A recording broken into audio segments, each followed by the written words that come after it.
Oh shit, here we go again. Nandito na naman ako sa Bais Negros Oriental. Yung pinold down ko na Ford Expedition is nagka-problema uli. Nahihirapang umandar dahil ito sa fuel regulator valve, yung piswit na fuel. Kaya ang nangyari, itong hose na to is galing sa intake vacuum kasi yung nandito. Nahihigop niya yung fuel na dumadaan doon sa regulator valve, kaya nalulunod ang makina. Nahihirapang sunugin sa spark plug, kaya nagki-create ng black smoke, hard start at engine hesitation.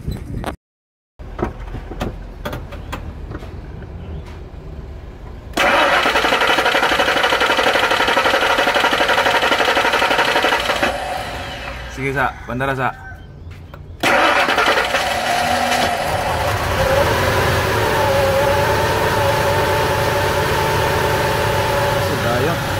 Yan, umaandar naman siya once na tinatanggal yung vacuum kasi wala nang gasolina papasok sa intake.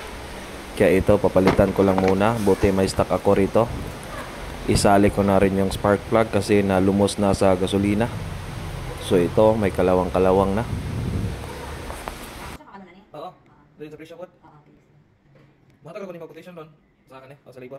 Yan, basig na pa siya ipapil. Ato nga pilon.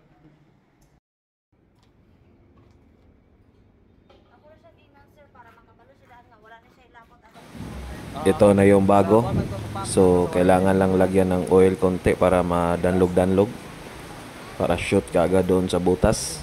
So kailangan lang itulak ng maayos para mabalik yung circlip. Circlip kasi yung lock nito.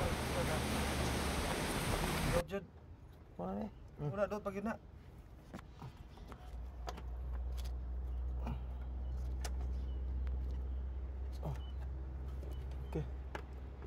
Sangit na itong lock?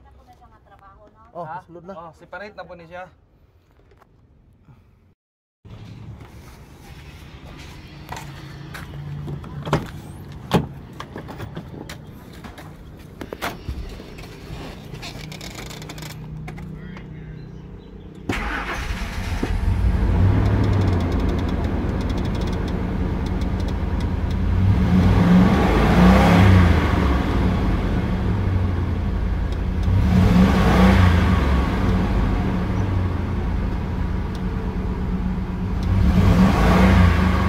Nay gawas fuel wala. Wala gawas. Ita sa nang vacuum.